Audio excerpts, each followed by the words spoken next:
Bonjour, je suis donc Thomas Ferlet, directeur de l'association Solidarité Femmes 67 à Strasbourg.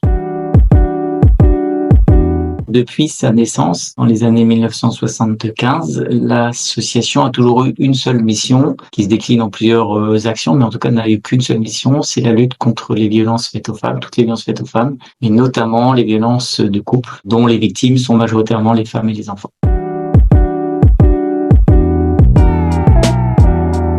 Le premier axe d'action, c'est l'accueil. Donc, comme son nom l'indique, c'est accueillir en journée les femmes victimes de violences conjugales qui sont, alors soit déjà dans des hébergements d'urgence, soit qui sont encore au domicile.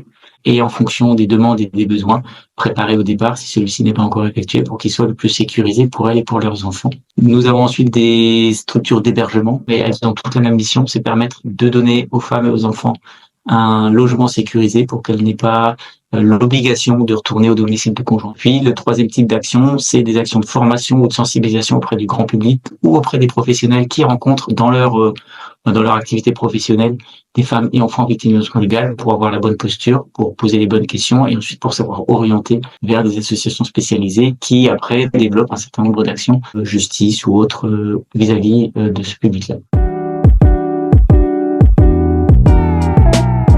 Une des premières difficultés, j'ai envie de dire, c'est déjà la question de la violence et de reconnaître la question des violences conjugales dont elles sont victimes depuis plus ou moins longtemps.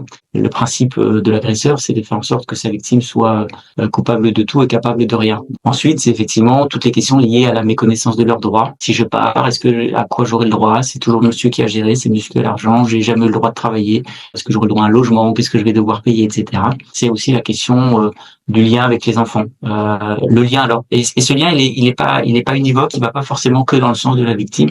Il peut aller aussi dans une identification au point positif ou au côté positif du père. On rencontre des adolescents qui savent que chez papa, il y a une grande maison avec une piscine, ils veulent pas se retrouver dans un appartement d'une association. Donc, ils doivent faire le choix de rester avec le père. Et puis aussi, c'est la question de la parentalité, puisque certains enfants peuvent reprocher à leur mère de pas les défendre ou de pas se défendre. Et d'un autre côté, ça peut aussi être la parentalité inverse, c'est-à-dire où il y a une espèce de lien très fort qui se met entre l'enfant et la mère et qui fait qu'il faut aussi pouvoir dégager une relation éducative de ce lien-là et ça peut être aussi le travail ou une des difficultés en tout cas auxquelles les mères peuvent se rencontrer quand elles viennent chez nous.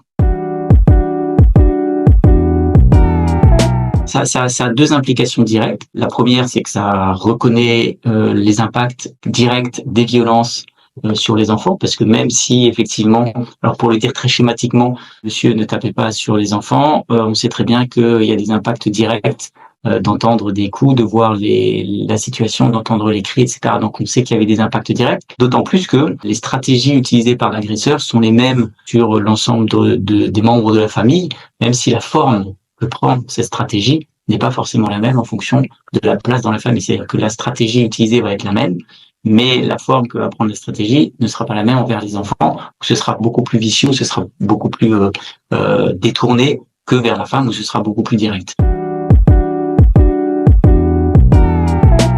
Si vous voulez, pour les grands points qui jalonnent le parcours d'une femme au sein de notre association et souvent de ses enfants, c'est effectivement d'abord un gros travail de ce que moi j'appelle l'étayage des violences. C'est-à-dire comment effectivement on va pouvoir poser la question des violences, en parler, les reconnaître et savoir comment effectivement on peut déjouer les logiques qui ont amené ces violences à pouvoir se produire pour pouvoir ne pas reproduire les situations qui ont pu les amener. Et puis ensuite se met en place tout un accompagnement qu'on appelle nous global, qui a toute une partie d'accompagnement sur le fait de trouver un nouvel hébergement, un nouveau logement.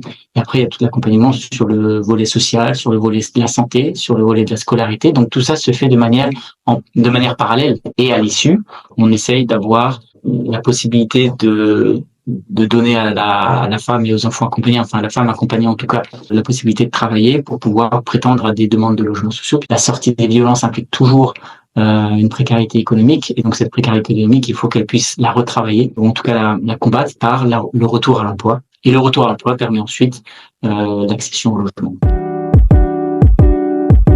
Le premier besoin, c'est autour de l'accompagnement psychologique des enfants victimes de violences conjugales. Le deuxième besoin, c'est effectivement sur l'accueil de jour, où on a malheureusement La question du nombre de femmes victimes de violences conjugales qui s'adressent à nous reste très important et trop important pour qu'on puisse l'absorber avec nos moyens actuels de travailleurs sociaux. Et le troisième axe, c'est la question de l'hébergement, puisque nous avons aujourd'hui, là, à l'heure où je vous parle, on a à peu près une quinzaine de familles qui attendent un hébergement pour l'association qu'on n'est pas en mesure de leur proposer.